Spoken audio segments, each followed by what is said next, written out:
Seguimos en este evento de desarrollo sustentable que realiza El Cronista. Tengo el placer de estar con Dafna Nudelman, que es especialista en sustentabilidad y economía circular. Bienvenida. Muchísimas gracias.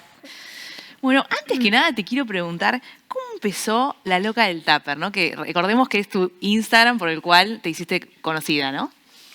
La Loca del Tupper, la verdad es que vino como una evolución después de estar mucho tiempo trabajando en la temática específicamente de reciclaje, con diferentes emprendimientos y proyectos que intentaban justamente cerrar el circuito, cuando después de también estar haciendo como diferentes capacitaciones, bueno, trabajando mucho en este tema, darme cuenta que el reciclado no era esa solución mágica que queríamos crear, era como un autoengaño donde pensamos que había que reciclar más y más y más, y bueno, empecé a entender que reciclar era bastante más ineficiente de lo que queríamos creer y que había que reciclar menos. Entonces empecé un camino también personal de reducción, digo, el mejor residuo es el que no se genera, y empecé después a compartirlo en las redes, paralelamente al trabajo que venía haciendo en consultoría y con diferentes actores del gobierno, de las empresas, y empecé a compartirlo más como si fuese al público general, compartiendo las cosas que hacía yo en mi vida,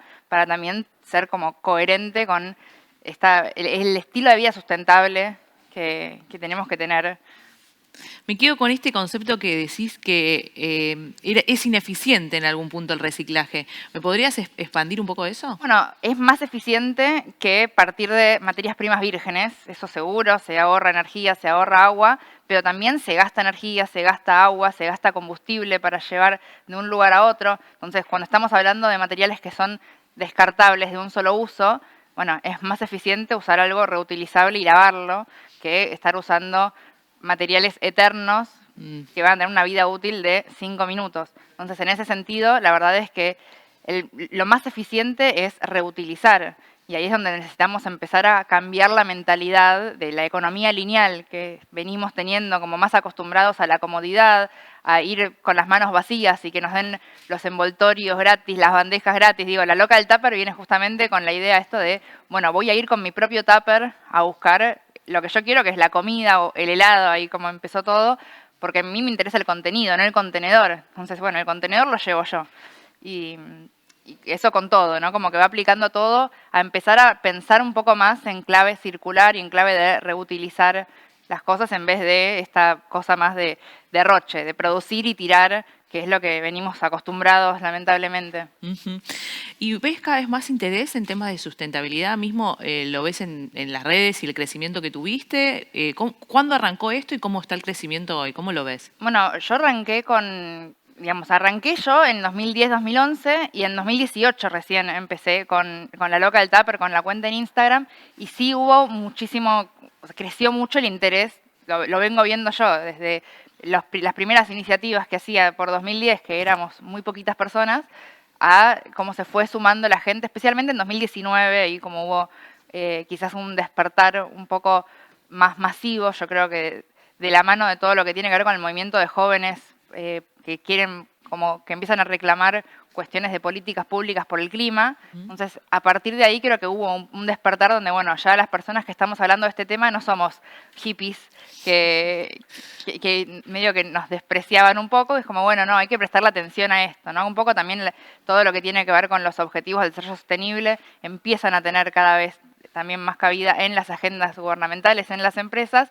y eso hace que, bueno, empieza a haber un cambio de mentalidad, un cambio de paradigma más o menos masivo. Todavía falta muchísimo, porque realmente falta un montón de conceptos. A mí me causa mucha gracia cuando dicen que las nuevas generaciones vienen con estos conceptos. La verdad es que nacen en un mundo que tiene un poco más de conciencia, pero todavía nos falta un montón. O sea, yo siento que todavía no... Que estemos mejor que hace 10 años no significa que todavía estemos bien. Justo mencionabas, ¿no? El tema de los jóvenes y este resurgir en el 2019. Hoy, ¿cómo ves al consumidor? ¿Le interesa la sustentabilidad? ¿Le falta, como vos decís? ¿Cómo lo ves? Bueno, yo creo que al consumidor le empieza a interesar. Hay como empieza a haber un balance necesario entre que sea fácil, que sea accesible, que también esté en un valor accesible, pero definitivamente como hay más información, empieza a haber también un consumidor más consciente que en la medida de lo posible, si puede elegir, lo va a hacer, va a elegir una marca que sea más sustentable. Acá justamente el desafío es la transparencia, la disponibilidad de la información para entender el problema y cómo y por qué una alternativa es más sustentable. Ahí viene un poco también la necesidad de comunicar, de difundir. ¿De educar en algún De punto? educar, exactamente. Y en algún punto, ¿cómo ves a las generaciones más grandes? ¿No? Hablamos de los jóvenes, ¿y cómo ves quizás a las personas mayores de 40 con esta temática? Bueno, acá tenemos ahí como este cambio generacional que siempre cuesta mucho. Yo acá en mi libro, que se llama Cómo rompimos el mundo y cómo podemos arreglarlo, me gusta mucho comentar es lo que yo veo con mi mamá también, más de 40, que es como un cambio generacional donde hace falta, o sea, en algún punto pareciera que hace falta que pase una generación. Lo que pasa es que no estamos a tiempo, entonces siento que las generaciones que están ahora en lugares de poder con mayor toma de decisiones, ¿no? Estamos como en cierta comodidad donde estamos haciendo demasiado poco y demasiado lento. Entonces hay ahí sí una necesidad de aceleración de la aceleración y de hacerlo más intensivo, los cambios. Y justo mencionaste tu libro y se llama ¿Cómo rompimos el mundo y cómo podemos arreglarlo? ¿Cómo lo podemos arreglar? Te pregunto. Bueno, lo curioso es que la pregunta a veces es ¿cómo podemos arreglarlo si podemos arreglarlo? A ver, tenemos claro cuál es el problema, tenemos claras cuál es el diagnóstico del problema y sabemos lo que hay que hacer. Acá la pregunta es si queremos hacerlo, si estamos dispuestos todos, cada uno desde su lugar y las empresas también desde sus posiciones, entendiendo cuál es su rol y cómo son parte del problema. Bueno, cuáles son las medidas necesarias, porque en general se prioriza otras cosas y se ve cuáles son las medidas posibles.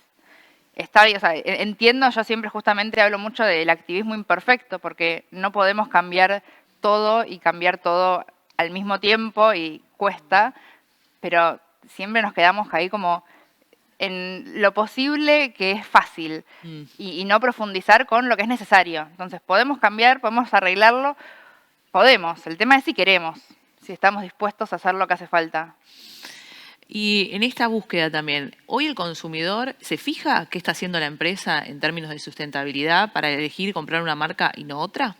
Se fija, pero también se fija y está también muy alerta a que no esté siendo engañado. Entonces ahí viene el greenwashing, ¿no? Y la necesidad de tener esta información de forma transparente y clara para entender, bueno, ¿por qué este claim, o sea, esta afirmación que decís que sos más sustentable, ¿es cierta? ¿No es cierta? ¿En qué se basa? De hecho, la Unión Europea este año ya empieza a prohibir y a penalizar cualquier producto, cualquier empresa que esté haciendo alguna afirmación sobre atributos sustentables que no pueda estar fundamentado, que no tenga una certificación, que no tenga realmente un backup, ¿no? O sea, una razón para poder decir por qué es sustentable. Y acá es donde hace falta mucha información.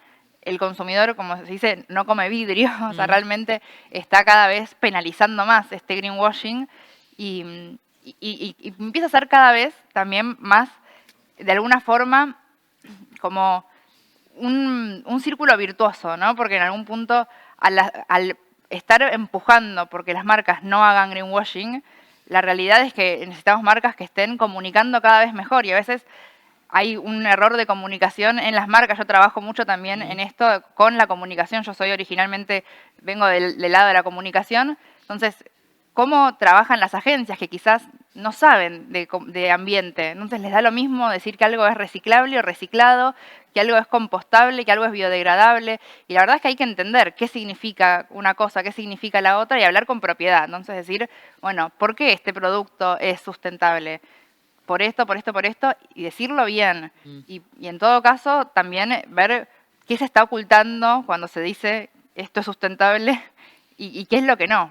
Entonces ahí hay como varias cosas que entre lo que es el departamento de marketing de la empresa, las agencias, necesitan entender un poco, a veces está todo muy sectorizado y la gente de sustentabilidad, a veces no existe el departamento y a veces no hay comunicación interna dentro de las empresas y las agencias, y el brief es, bueno, hay que decir que es sustentable. Y a mí me pasa mucho también del lado más como influencer, Sí. donde las agencias en verdad no entienden lo que están queriendo comunicar. Entonces ahí la verdad es que falta aceitar bastante eso. ¿Y ves interés o en realidad lo que estás viendo es una necesidad que tienen, que todavía las empresas no se dan cuenta que necesitan tener o un departamento de sustentabilidad o comunicadores que sepan de lo que están hablando, ¿no?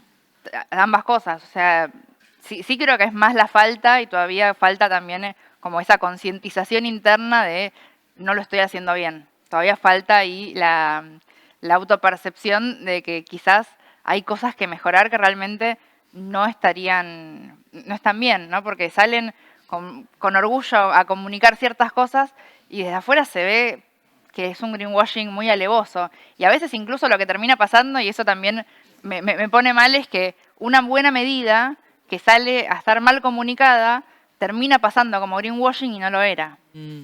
Entonces ahí es como que comunicar es un desafío. ¿Y qué sería el green hashing? Bueno, eso es un concepto interesante que empezó a surgir hace bastante poco, que tiene que ver con como esta resistencia de que si yo cuento, de las empresas que si cuentan lo que están haciendo, tienen miedo que les digan que es greenwashing, entonces se callan, ¿no? Empiezan a hacer silencio y a no contar lo que están haciendo.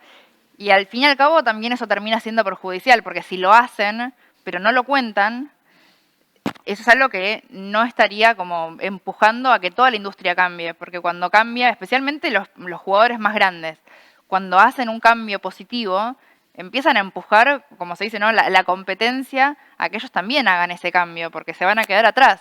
Entonces, cuando queda en evidencia que la competencia se queda atrás, empieza a ser positivo esa agenda verde de que se empieza a hablar de estas cosas. Entonces, el greenwashing es malo y necesitamos combatirlo y necesitamos comunicar con efectividad y con palabras correctas y solamente comunicar las cosas que efectivamente se hacen y que son reales, pero tampoco es cuestión de no comunicar nada por miedo a lo que vayan a decir cuando estamos haciendo, ¿no? Acá es una cuestión de qué es lo que se dice y qué es lo que se hace, pero si se hace también está bueno que se cuente, justamente porque eso empuja a consumidores, a empresas, a que todos empiecen a prestar atención a estas cosas, empiecen a elevar los estándares y que entonces digamos, bueno, esto tiene que ser un poco mejor cada vez y bueno, es una forma también de ayudar a que estos cambios empiecen a pasar de forma más masiva.